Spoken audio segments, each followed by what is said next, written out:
G'day and welcome back to The Shed. Today we're going to take a look at the 1981 Hugo Award-winning novel, The Snow Queen by Joan D. Vinge.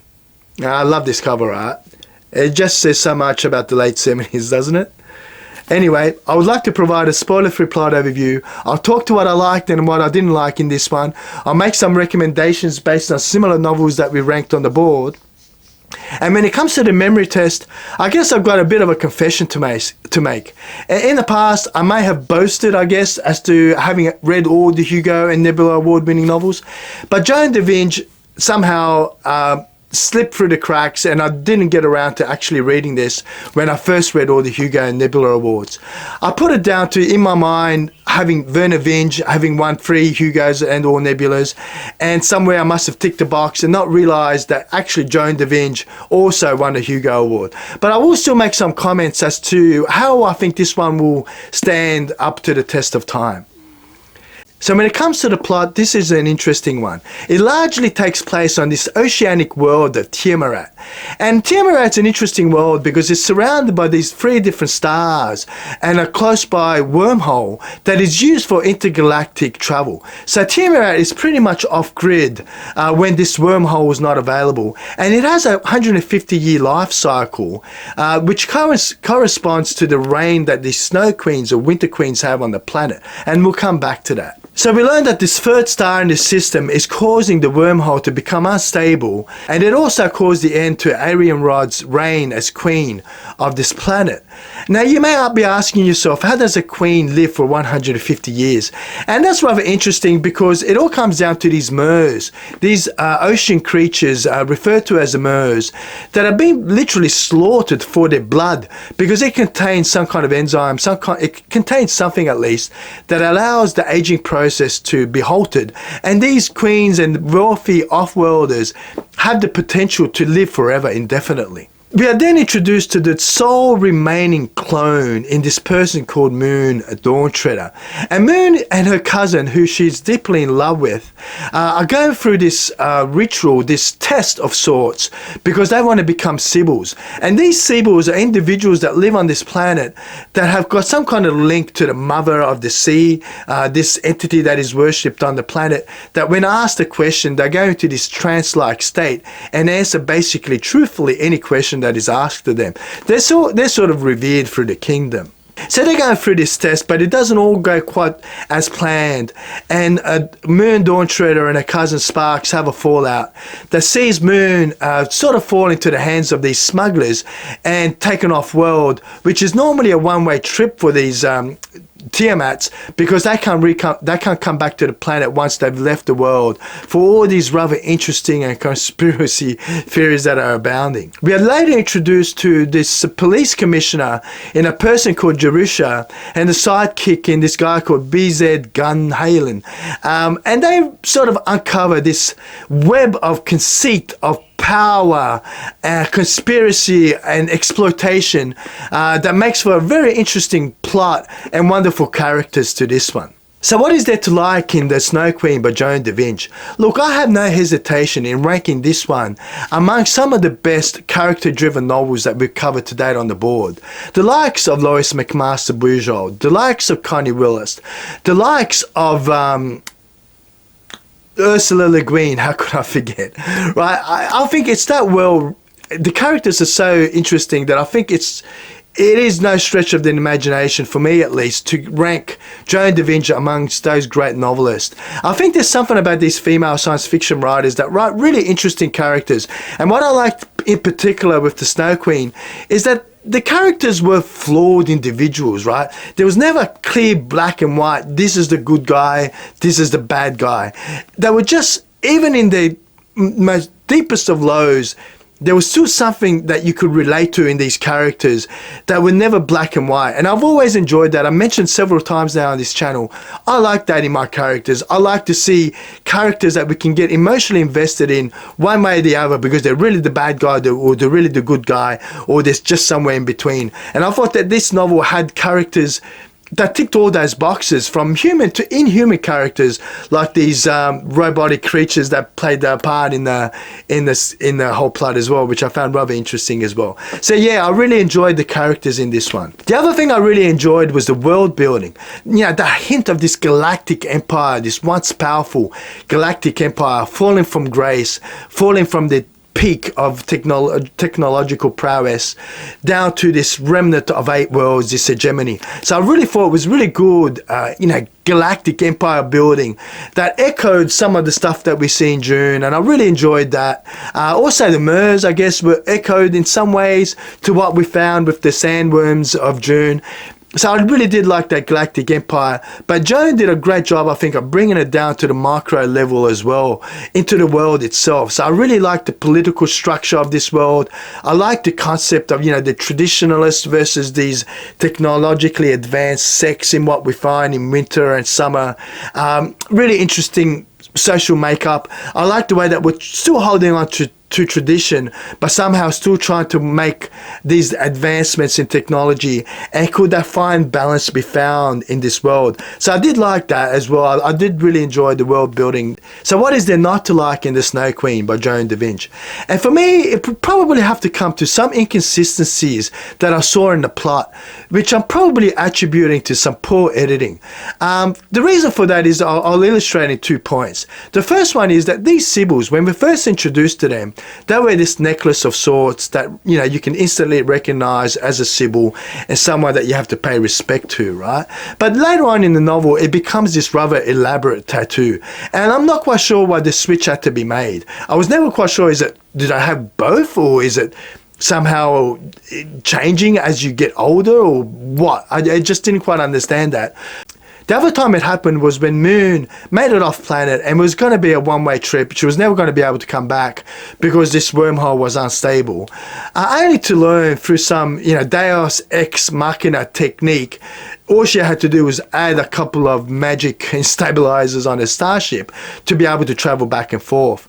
But only, again, later on in the novel, to find there was this whole convoy of prime ministers who somehow were able to travel as well. So I thought, well, just how realistic, how truthful is this deterioration of this wormhole? So a couple of times that happened in the novel, and there was a couple of other instances as well where it happened, that it sort of left me a little bit lacking when it comes to the plot and the execution. The other thing I'd have to mention that was sort of a bit of a bad taste in my mouth was the relationship between Sparks and Moon. I mean, these two were cousins, and I guess, and they were sexually and romantically involved. And I thought, well, this off-grid world, who knows what happens? Sure, have your incestual sort of relationship, whatever.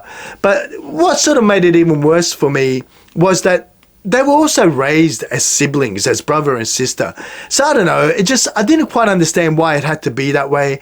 It took a little bit away from their relationship for me, and I didn't understand why it couldn't just be two strangers who were, childhood friends growing up in the same village. For me, it would have been a much more enjoyable story setting for me. So look, that were the two things that I really wanted to call out when it comes to the dislikes, but nothing to take away from what I thought overall was a pretty interesting novel. So when it comes to recommendations, can I still recommend that given what I've just said? And I'd have to say 100% yes. I'm so glad that this one didn't go off the radar again this time around, and I got the opportunity to read it, because like I mentioned, this is, I think, one of the better character-driven novels on the Sci-Fi Shed ladder that we've ranked to date, and one that I'm glad that I've read. So much so that I've already gone and bought the sequel, which is a rather chunky old novel, right? So I've committed to reading the sequel, which is a big old chunky novel, I guess, just to illustrate that I still think it is a good, worthwhile read, and it has me interested to reading more Joan D Vinge's and definitely tackling the sequels. There's also another bridging novel that is part of this series. There's another two novels actually. One is a bridging novel which is in the mail. What was it called? I'll put it in the chat. The name just escapes me, but that's coming in the mail. And then there's also the last installment, which I thought it was something called like Into the Blue or something like that. Again, I'll put it in the chat as well, just to illustrate and stress, I guess, that it is definitely highly recommended, so much so that I went out and bought the sequels. Now, other similar novels that we read and reviewed on the board, I'd have to say the Lois McMaster Bujold Vorkosigan saga. If you've enjoyed the Vorkosigan saga and you haven't read Joan Vinge's The Summer Queen, I'd say definitely have a go at it. I think you would definitely enjoy it. The others that come to mind is Ursula Le Guin's The Dispossessed and The Left Hand of Darkness. Again, I want to make similarities to, really interesting concepts, great character-driven novels in settings that are not always quite obvious. So I think if you enjoyed Ursula Le Guin's writing, I'd say have a go at Joan D. Vinge's. I think there's something to say about these female science fiction authors. I think they do really write some wonderful character-driven novels, and I think Joan D. Vinge is no exception, at least based on the novel The Snow Queen. The other one that comes to mind that I'll give a bit of an intro into is that this novel, The Snow Queen, is loosely based on Hans Christian Andersen's The Snow Queen fairy tale. But I didn't even want to mention it, right? Because it's so loosely coupled. There's so very little, reference to the original Snow Queen that I don't think it's worthwhile discussing at all, right? And the only reason I do that is because there will be people who have read it who will make a comment around the Snow Queen being inspired by Hans Christian Andersen's The Snow Queen.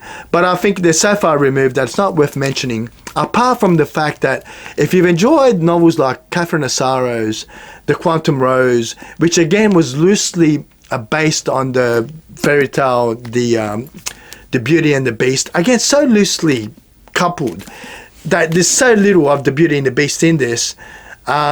But again, if you like those very loosely based fantasy novels or science fiction novels on these original fairy tales, then I'd say have a go at Catherine Assaro's The Quantum Rose and vice versa if you're into that kind of thing. But I want to stress, there's not really much to see at all in Joan D. Vinge's The Snow Queen when comparing it to the original fairy tale. Now, when it comes to the memory test, this one's going to be interesting to rank because I want to be fair to all the novels on the board that have, been 30 years between rereads. And this one is a novel that I've just recently read. So when it comes to the memory test, I'm going to try to answer it this way. I think that when it comes to the individual characters, I don't think there's any one individual character in this novel that will stand the test of time if I was to read it 20 years from now again. But what I think will be safeguarded is that this was a character-driven novel. I don't think I'm going to forget that. I am going to remember the fact that that the Snow Queen was interesting, that it had interesting characters that I would not hesitate ranking amongst the wonders of, Lois McMaster Bujold, Connie Willis, and Ursula Le Guin. I would rank Joan D. Vinge's characters, at least based on this book, in the same league, and I don't think I'll be disappointed in 20 or 30 years time if I was to reread this novel. I don't think there'll be much of the plot that I would remember, to be honest, and I definitely would not remember any reference to Hans Christian Andersen's The Snow Queen. So I've given it some average marks when it comes to the memory test, just to be fair to this one and the others on the board. So let's flip the cameras. It's going to be really interesting to see where this one lands. So I hope you join me for that. So we're back to the Sci-Fi Shed ladder to rank today's Hugo Award-winning novel for 1981, The Snow Queen by Joan D. Vinge. And I've started with the B-side because I want to take a look at novels by Joan's ex-husband, Werner Vinge, and books like Rainbow's End. So I thought it would be a good place to see. But I'm going to have to say 100% that it's black and white for me when it comes to Rainbow's End and The Snow Queen. When you look at the criteria that I've documented down below, I think it's definitely got much better characters, much more interesting plot. I think it is better executed and written, that I'm going to have to say it's definitely going to surpass The Rainbow's End. The other novel that we can take a look at is Barrier by Lois McMaster Bujold, because that again was another wonderful character-driven novel. But I'm going to have to give it to Joan D. Vinge's again. I thought Barrier was an interesting novel, but you really did have to read the Cordelia's Honor to really get the full benefit of Barrier. So as a standalone novel, I'm going to have to give it to the Snow Queen as having much more concise, much more, I mean, you could stop and finish it at the Snow Queen. I don't think you need to go on and read the sequels. I'm only doing so because I really did enjoy this one and I want to read more. But it wasn't necessarily the case with Barrier. You really did need to read Cordelia's Honor to really get the best of Barrier. So again, I'm going to give it to Lois McMaster Bourgeois. I'm going to give it to Joan D over Barrier, as much as I enjoyed Cordelia's Honor and Barrier. The other novel to take a look at on the board, again by Vinge, would be A Deepness in the Sky. But I'm going to have to say that The Snow Queen was much better executed. I thought, even though there was some problems, I think, with the editing, like I mentioned in my dislikes area, I think A Deepness in the Sky was just too bloated. It was just too much padding. So I think in execution, I'm going to have to give it to The Snow Queen as the better novel. So I reckon we're going to flip the board and see if this one actually, surprisingly, warrants its place on the A side of the board. So on the A side of the board, we've got some really interesting novel. I don't think it's going to challenge the first two columns on the A side. I think it's going to be somewhere towards the latter part of the A side, or maybe even back on the B side. So let's take a look at this for a little bit. Another interesting novel to look at, again, Vernor Vinge, Joan's ex-husband in A Fire Upon the Deep. Because that was also a very interesting novel. But I'm going to give it to, I think, A Fire Upon the Deep.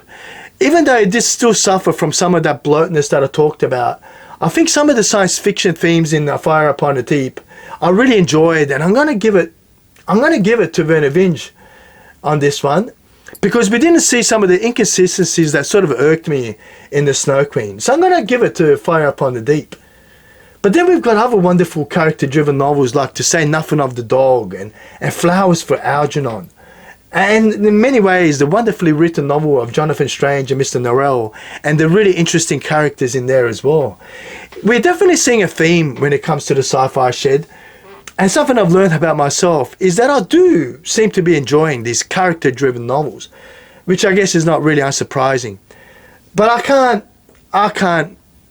cannot rate The Snow Queen above Flowers for Algernon. So I'm going to flip the board back to the B side and see where we land. So we're back to the B side, and maybe we start looking at the top end of the board here. And we've got interesting novels like A Rite of Passage and The Graveyard Book, and among others. But I've just made up my mind. I'm going to give it to The Snow Queen over The Graveyard Book, because I think I did enjoy The Snow Queen overall much better than I did The Graveyard Book, and among others. But I couldn't give it above Rite of Passage. I think Rite of Passage was just a really wonderfully written novel, really interesting coming-of-age novel that just went places you were just not expecting to go. And I really enjoyed that for it. So there you go. A really interesting novel. It's pretty much smack bang in the middle of the board, I guess, if we were to combine the lot. Which I'm really happy with where that's landed. Have you read the rest of the Snow Queen or the Snow Queen and Summer Queen novels? I haven't, and I'm really looking forward to reading them. Would you say that the Snow Queen is better than the Summer Queen and some of the other sequels that came? I would really love to hear your opinion. Would you rate it higher or lower if you have read it? Where would you rank it on the Sci-Fi Shed ladder? What other Joan D novels would you recommend? I know she also has another series, the Cat series. I can't remember the full name of the character there, but I also know she has another pretty popular series that I've also not read in the past. Which of those are your favorite if you're a Joan D fan? I would love to hear from you. Like I said, I'm looking forward to reading more on Joan D, and I'm a bit disappointed, but at least relieved that I finally got a chance to read some of her work, because I thought it was really wonderful. Hey, I've been Peter, this has been The Shed, and I'll see you next time in The Shed.